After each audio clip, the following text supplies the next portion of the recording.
So guys, today we're going from this to this.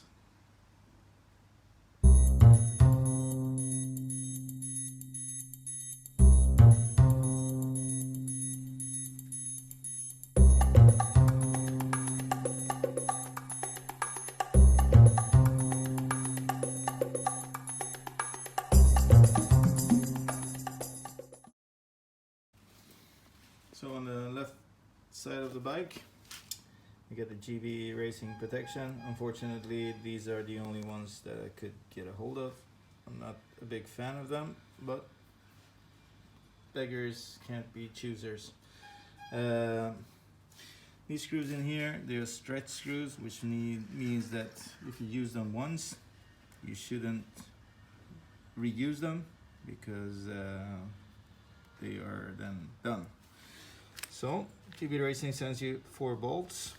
There is an instruction. So we need to remove this bolt, this bolt, this bolt, and this bolt. And it's pretty easy to figure out which bolts you should remove. Just place it on top where it should sit and you will see. To do this, I think it's a TX30. And then here, if there's anywhere, you need to have the right torque on the screws. 10 Newton meters. Sorry guys, UK, US, I don't know how many foot-pound or whatever it is. So I'll loosen the screws and get back to you. So the screws are off and these are incredibly light. Incredibly light. So the most important part here is make sure that you clean this part out so you don't have any gravel or sand or anything that could be inside there and scratch. The metal, same thing goes on the inside of the protection. If there's anything there, just clean it with compressed air or with a rag, and then probably put some Loctite on the screws and reattach. So plenty of thread lock,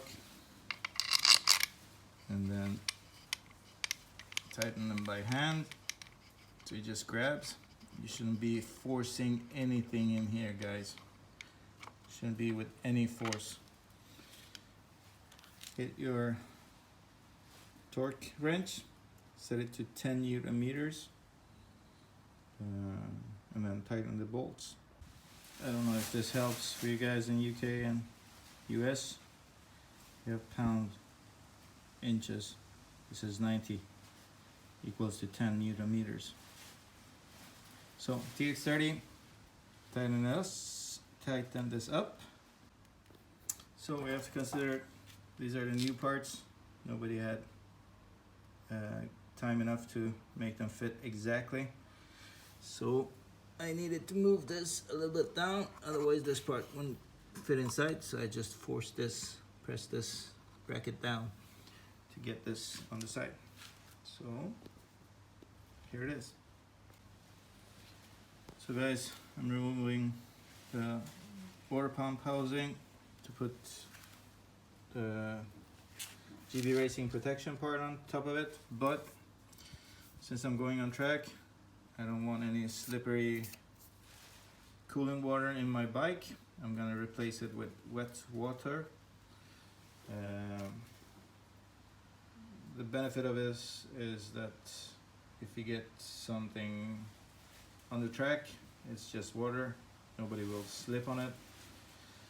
And if you're keeping your bike inside, where there's no beneath 0 degrees or cold storage, you can use the wet water to cool your bike down. It will actually cool it better.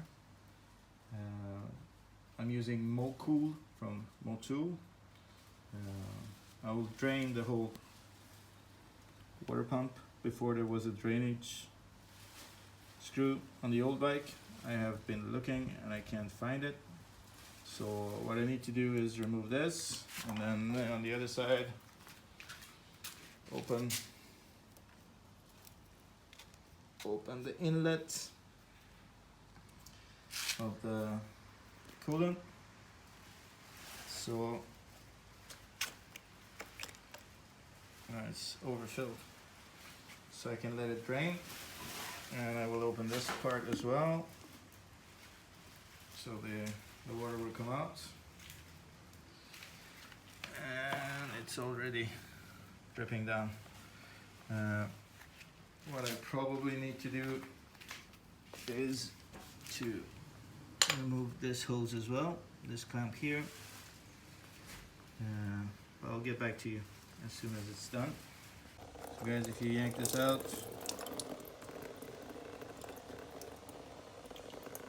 it will drain. And then there's a thermostat inside it.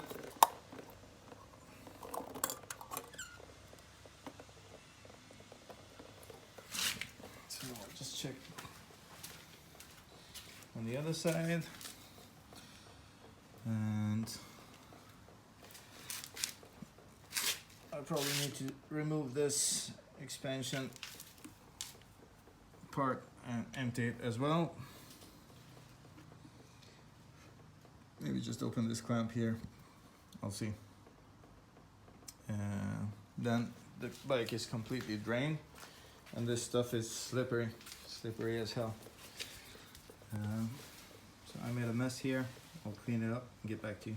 Screw, and then you get a plier, move this up, compress it, move it up, and remove this hose, and you will get the expansion out. So you can empty it. I emptied this, then I put a hose, tap water against this, and then flushed out the rest of the coolant until from this side came just pure water. So I have to warn you, if you have a lot of chemicals in your water or stuff that will corrode, it will damage your coolant from the inside. It will start corroding. So the best thing is to have distilled water and a compressor and push it in here. I didn't have that much distilled water, so I had to go with tap water. And the water quality is pretty good here in Sweden, so I'm not bothered. So drain it, press some water in here, go to the other side, make sure it's clean water coming out. As you can see here, still some blue stuff on the bike. I'm gonna wipe this down and then put in some Moku. So guys, thread lock and then 10 Newton meters. As it says.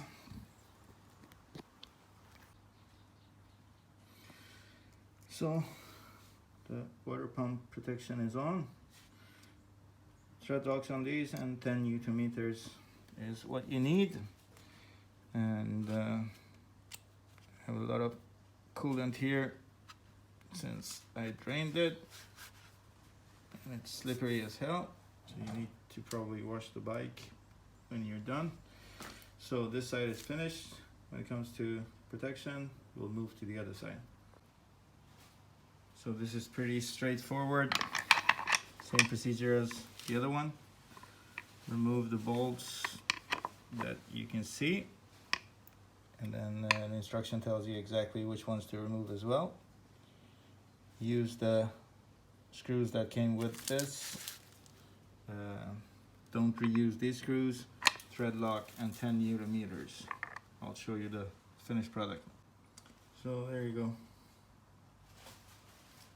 Finished on the engine case. We have this guy left, and what I've heard, this is a bit problematic because you have to remove this. I'll check it out and get back to you.